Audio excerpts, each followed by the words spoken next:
कल की वीडियो में मैंने आप लोगों के साथ जो क्लिप्स शेयर किए थे इन्हीं प्लांट्स के थे जो कि मैंने वॉश किए थे और देखें जी बिफ़ोर और आफ्टर वॉश कितने प्यारे लग रहे हैं ये प्लांट्स। बिफ़ोर मैंने आप लोगों को लास्ट वीडियो में दिखाए थे और आफ्टर का रिजल्ट ये है, बिल्कुल साफ़ सुथरे ऐसे लग रहा है, अभी मार्केट से लाई हूँ। जनाब आज की वीडियो में भी मैं आपको काम करती हुई नजर आऊँगी। मैंने अपनी सारी रूटीन आप लोगों के साथ शेयर की है, मॉर्निंग से लेकर इवनिंग तक की रूटीन, बल्कि ये कहें कि सहरी से लेकर अफ्तारी तक की रूटीन, और उसके बीच में मैंने जितने काम किए हैं सारे आप लोगों के साथ शेयर किए हैं। वीडियो को एंड तक वॉच करना, बहुत इंटरेस्टिंग वीडियो होगी। उम्मीद करती हूँ आप लोगों के लिए मोटिवेशनल वीडियो होगी ताकि आप लोग भी ईद के काम शुरू कर दें।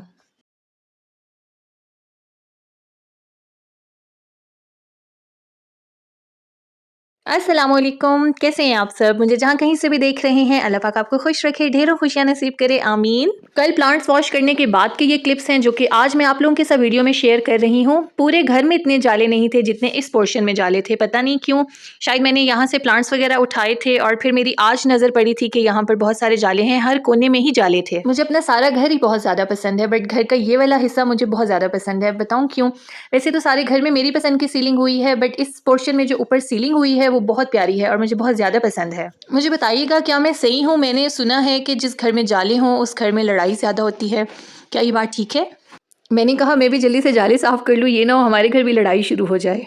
एनी हाउ, सारे घर में जाले नहीं थे, इस पोर्शन में थे और इसको मैंने अच्छे से साफ़ किया और साथ साथ वीडियो भी बनाई आप सबके लिए। कल जब मैं ये काम कर रही थी 3 बजे का टाइम था और मेरा रोज़ा भी था। आप लोगों को भी मोटिवेशन हो देखकर, इसलिए मैंने आप लोगों के साथ भी वीडियो शेयर की है ताकि आप लोग भी घर के काम करना शुरू कर दें, क्योंकि ईद में थोड़े ही दिन रह गए हैं। और यहाँ से मैंने प्लांट्स जब उठाए थे तो स्टेयर्स भी मैंने कहा लगे हाथों साफ़ कर लूँ। जब मेरा ये घर बन रहा था तब मैंने अपनी पसंद से स्टेयर्स का कलर मार्बल का ये वाला लगवाया था और इसको साफ़ रखना बड़ा मुश्किल काम है, पर फिर भी मैंने इसको बिल्कुल साफ़ सुथरा रखा हुआ है। रोज़ इस पर मोप लगाती हूँ, क्योंकि पहली बात सफाई निस्फ ईमान है, दूसरी बात मुझे सफाई करना बहुत ज़्यादा पसंद है। मैंने अपने घर का हर कोना साफ़ सुथरा रखा हुआ है। एक लड़की, एक औरत या एक हाउसवाइफ कितनी सफाई पसंद है या कितना सलीकामंद है वो उसके घर को देख के ही पता चलता है। इसलिए मेरी कोशिश होती है घर को हर टाइम नीट क्लीन रखूँ। देखकर माशाल्लाह कहना और वीडियो को एंड तक वॉच करना। ये मेरे घर का प्यारा सा लिविंग रूम है जहाँ हमारा सबसे ज़्यादा टाइम स्पेंड होता है, मेरा, मेरे बच्चों का। हस्बैंड तो घर पर होते ही नहीं है, काम पर होते हैं, वो रात को आते हैं, तो हमारा ज़्यादा टाइम इधर ही स्पेंड होता है। खाना हम डाइनिंग टेबल पर खाते हैं और सोफ़े हमने रखे हुए हैं टीवी देखने के लिए या गेस्ट के लिए, या बच्चे यहाँ पर पढ़ लेते हैं। वैसे तो मेरे घर में प्यारा सा ड्राइंग रूम भी है जिसको मैंने बड़ा प्यारा सा डेकोरेट किया हुआ है। आने वाली वीडियोस में आप लोगों के साथ वो भी शेयर करूँगी। हाँ जी जनाब, अब मैं आ गई हूँ डायरेक्ट अफ्तारी बनाते हुए। यहाँ पर जी मैं अफ्तारी की तैयारी कर रही थी। आपको एक बात बताती हूँ, मैं घर के सारे काम माशाल्लाह से खुद करती हूँ, मेरे पास कोई भी हेल्पर नहीं है, मैं खुद ही हेल्पर नहीं रखती। इसकी बताऊँ क्या वजह है?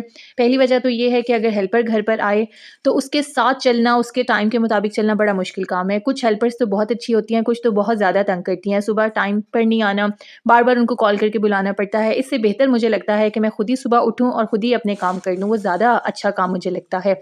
और दूसरी बात इससे ये है कि बॉडी भी आपकी फिट रहती है, आप मतलब आपकी बॉडी की एक्सरसाइज़ होती रहती है ना, तो ना आप लोगों का साँस फूलता है। मैंने जितना टाइम हेल्पर रखी थी, मेरा साँस बहुत ज़्यादा फूलने लग गया था। जब से मैंने अपना काम खुद ही करना शुरू किया है घर का, मैं फिट रहती हूँ, माशाल्लाह से वेट भी नहीं गेन होता और घर के काम फटाफट कर भी लेती हूँ और साफ़-सुथरे काम होते हैं, जैसा कि मुझे पसंद होते हैं काम। और मुझे सफाई का बहुत ज़्यादा फ़ोबिया है, मैं कहती हूँ कि मेरी हर चीज़ साफ़-सुथरी हो, इसलिए फिर मुझे किसी का काम इतना पसंद आता भी नहीं है। रोज़ा रखकर सारे काम करना थोड़ा-सा मुश्किल लगता है, बट जब काम करने लगती हूँ तो टाइम का पता ही नहीं चलता, टाइम गुज़र भी जाता है। इसलिए टाइम गुज़ारने के लिए ये अच्छी टिप है कि आप लोग काम में खुद को बिज़ी कर लें। आज मैं इफ्तारी में बना रही थी, जिस टाइम की ये क्लिप्स हैं उस टाइम मैं इफ्तारी में बना रही थी चना चाट और साथ पकौड़े। पहले मैंने जो आलू कट किए थे वो पकौड़ों के लिए लंबे आलू कट किए थे, उसके बाद जो मैंने गोल आलू क्यूब्स वाले आलू का, गोल तो नहीं अलबत्ता क्यूब्स वाले आलू जो मैंने कट किए थे वो किए थे मैंने चना चाट के लिए। मेन्यू में 2 चीज़ें थी, चना चाट और पकौड़े। वैसे तो मैं आपको अपनी हर वीडियो में बताती हूँ कि आप इफ्तारी का जो स्टार्ट है वो आप लोग लिया करें रोटी से या डायरेक्ट खाने से ही स्टार्ट लिया करें, तली हुई चीज़ें ना बनाया करें। आज बच्चों की फरमाइश थी कि मामा पकौड़े बनाने हैं और चना चाट बनानी है, जो कि इफ्तारी के टाइम लाज़मी होती हैं। तो बच्चों की फरमाइश की वजह से मैंने चना चाट और पकौड़े बनाए, क्योंकि कल संडे था, बच्चे घर पर थे, तो मैंने कहा चलो उनका रोज़ा है, जो उनको पसंद है वही बना देती हूँ। सिंपल से पकौड़े मैंने बनाए थे, प्याज़ और आलू वाले पकौड़े। पहले जो मैंने प्याज़ कट किए थे गोल वाले, फिर मैं गोल कह देती हूँ, क्यूब्स वाले, वो मैंने कट किए थे चना चाट के लिए। लंबे वाले प्याज़ मैंने पकौड़ों के लिए कट किए थे। चना चाट के लिए जो आलू सॉरी चना चाट के लिए जो चाहिए थी चीज़ें काले और वाइट चने, उनको मैंने प्रेशर कुकर में प्रेशर लगा दिया था और साथ जब वो थोड़े से गल गए थे, मतलब 15 मिनट के लिए प्रेशर कुकर चला था, तो उसको मैंने खोल के फिर उसके अंदर मैंने आलू भी शामिल कर दिए थे ताकि लगे हाथों वो भी बीच में ही गल जाए। तो आलू को इतना टाइम नहीं लगता गलने में। आलू के लिए सिर्फ मैंने प्रेशर कुकर को 5 मिनट के लिए चलाया था। जब ये सारी चीज़ें गल गई थी तो इसको मैंने अच्छे से ठंडे पानी से वॉश कर लिया था। और जी, ये आप शॉपर देख सकते हैं, साथ-साथ जो मैं चीज़ें कटिंग करती हूँ वो एक ही शॉपर में इकट्ठी करती रहती हूँ। मैंने आपको अपनी लास्ट वीडियो में बताया था कि इस तरह डस्टबिन में स्मेल नहीं इकट्ठी होती।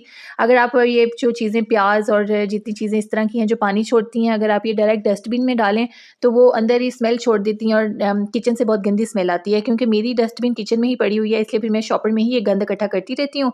और जब सुबह स्वीपर आता है तो मैं उसके आने से पहले ये चीज़ें बाहर रख देती हूँ, शॉपर वगैरह, ताकि वो ले जाए। और जी, यहाँ पर बन रहे थे पकौड़े। मैंने पैन में थोड़ा-सा ऑयल डाला था, मैंने आपको वीडियो में दिखाया है, बिल्कुल थोड़ा-सा, उसी ही ऑयल के अंदर मैंने पकौड़े बनाए हैं। ज़रूरी नहीं है कि हमने पैन को ऊपर तक ऑयल में भरना है और फिर उसके अंदर पकौड़े बनाने हैं। मैंने हेल्दी वे से पकौड़े बनाए। 3 शिफ्ट थी पकौड़ों की, इसमें इसी ऑयल में पकौड़े बन भी गए थे और फिर 1 बड़ा चम्मच ऑयल का बच भी गया था। मतलब कि पकौड़ों के लिए हमें इतने ज़्यादा ऑयल की ज़रूरत नहीं है। अगर हम थोड़े से ऑयल में भी पकौड़े बनाएँ तो वो भी इनफ है। चना चाट की मैंने फुल रेसिपी आप लोगों के साथ शेयर कर दी है। दही के अंदर प्याज, चाट मसाला और नमक और ये सारी चीज़ें इसकी डाल के, चने ब्लैक और वाइट चने दोनों थे, आलू डाल के मिक्स कर दिया था मैंने। चना चाट बन गई थी और साथ पकौड़े भी बन गए थे। इतनी ज़्यादा मैंने क्वांटिटी में चीज़ें बनाई थी, बट जस्ट मेरी इफ्तारी के लिए सिर्फ इतनी सी चना चाट थी और ये 3 अदद पकौड़े थे, इनफ। इफ्तारी करने के बाद डायरेक्ट मैं आ गई हूँ सहरी के टाइम। सहरी के टाइम आज मैंने बनाए थे पराठे और आज मेरा दिल था पतले पतले से पराठे बनाऊँ, और वो पतले पराठे बनने के चक्कर में ना तो मेरे पराठे कुछ फट भी गए। वो भी मैंने क्लिप्स आप लोगों के साथ शेयर किए हैं, क्योंकि मेरी कोशिश होती है मैं सारी वीडियो आप लोगों के साथ शेयर करूँ, ओरिजिनल वीडियो, मीन्स एडिटिंग ना करूँ। जो चीज़ मुझसे ख़राब होती है वो भी मैं शेयर करती हूँ। और देखें जी, मेरे पराठे कैसे बन रहे थे। मेरे हस्बैंड भी सुबह कह रहे थे कि तुम कौन से नक्शे बना रही हो आज। तो मैंने कहा बस जो से भी नक्शे हैं पराठे, ये आप लोग खा लेना। तो मैंने कहा आप लोगों का पेट भर जाएगा तो बस खा लेना जैसे भी है ना। तो बस फिर उन्होंने सबने खा लिए। पर ये जो नक्शे आप लोग देखें, पता नहीं ये कैसे मेरे पराठे बने थे आज सुबह, फर्स्ट टाइम मुझसे इस तरह ख़राब पराठे बने हैं। तो एनी हाउ पराठे थे और पराठों के साथ मैंने बनाया था सादा ऑमलेट अंडों का, जैसे कि मैं आपको अपनी हर वीडियो में बताती हूँ। और ये लास्ट वाला बहुत बड़ा सा पराठा था, क्योंकि एक आखिरी पेड़ा जो था वो बहुत बड़ा था, तो मैंने उसी का बड़ा सा ही पराठा बना दिया था। आज सहरी में था पराठा, अंडा और साथ चाय जो बन रही है। आज सहरी में मैंने भी छोटा सा पराठा खाया था और साथ शामी कबाब और अंडा और साथ चाय। मुझे आपके कमेंट्स का इंतजार रहेगा। एक अच्छा सा कमेंट कर दीजिएगा, वीडियो को लाइक करके चैनल को सब्सक्राइब भी कर दें प्लीज़। सहरी बनाई, बना के सहरी की करके फिर मैं सो गई थी। जब मैं सोकर उठी तो मैं ऊपर स्टोर में आ गई थी। घर के किसी भी कोने में चले जाओ ना, आपके काम नहीं खत्म होते, कहीं ना कहीं काम तो पड़ा ही होता है कि ये काम भी करना है, वो भी करना है। तो आज मैंने कहा लगे हाथों अपने शू रैक को सारा साफ़ करती हूँ। गर्मियों के जूते निकाल के सारे अच्छे से मैंने गीले कपड़े से साफ़ किए, साफ़ करके उनको दोबारा से बॉक्सेस के अंदर जोड़ा। घर के जितने हमारे फ़र्द हैं सबके जूते ऊपर स्टोर में ही पड़े हुए हैं। हमने कहीं पर भी जाना होता है ऊपर स्टोर से ही जूते लेते हैं और वापस आकर ऊपर स्टोर में ही रखते हैं। नीचे अलमारियों में मैंने जूते नहीं रखे हुए। और ये ड्यूटी मेरे बेटे की या मेरी बेटी की होती है, मेरा फ़लाँ जूता भी ले आओ, फ़लाँ जूता भी ले आओ, और वही ऊपर लाके बॉक्सेस में जोड़ते हैं। तो मैं वही आज बॉक्सेस खोल रही थी तो मैं देख रही थी कि ये जूता भी पड़ा हुआ है, अच्छा ये भी पड़ा हुआ है। मेरे ज़हन में ही नहीं था कि ये जूते पड़े हुए हैं और ये पहनने भी हैं। इस वीडियो के बहाने आप लोग मेरे शूज़ कलेक्शन भी देख लें। सबके सब घर वालों के शूज़ ऊपर ही पड़े होते हैं। और जी, यहाँ पर मैं साथ साथ गन को संभाल रही थी और जूतों के बॉक्सेस में के अंदर से मिट्टी भी निकल रही थी, जो कि मैंने एंड पे सारा उसको साफ़ भी किया। और इतनी सख्त गर्मी थी ना, अभी मैं ऊपर बैठी हुई थी तो मुझे इतना पसीना आ रहा था। तो मैं अल्लाह ताला से कह रही थी, या अल्लाह मार्च का महीना है और अभी से इतनी गर्मी, तो पता नहीं आगे जून जुलाई में हमारा क्या हाल होगा।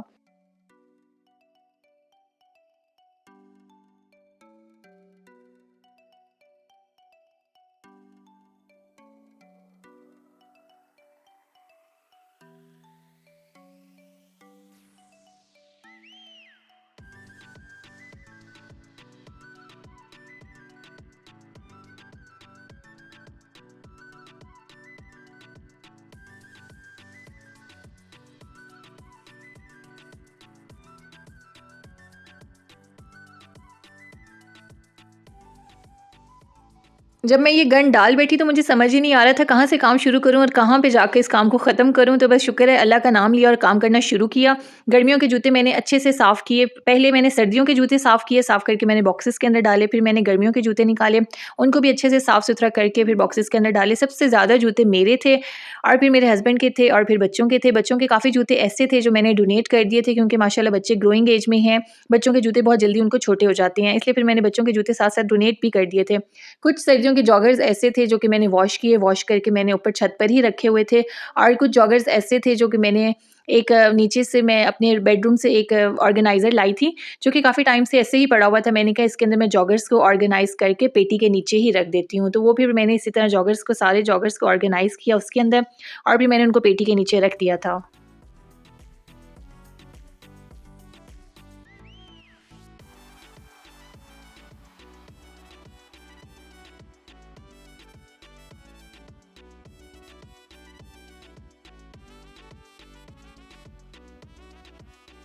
चलें जी, आज की वीडियो तो बहुत ज़्यादा लंबी हो गई है। मुझे बताइएगा मेरी रूटीन वीडियो आप लोगों को कैसी लगी, मेरे रूटीन व्लॉग्स आप लोगों को कैसे लगते हैं। वीडियो को एंड तक अगर आप लोगों ने देखा है तो कमेंट कर दीजिएगा, वीडियो को लाइक करके चैनल को भी सब्सक्राइब कर दें और मुझे आपके कमेंट्स का इंतज़ार रहेगा। मिलूंगी अपनी नेक्स्ट वीडियो में, तब तक दें मुझे इजाज़त। अल्लाह हाफ़िज़, बाय बाय।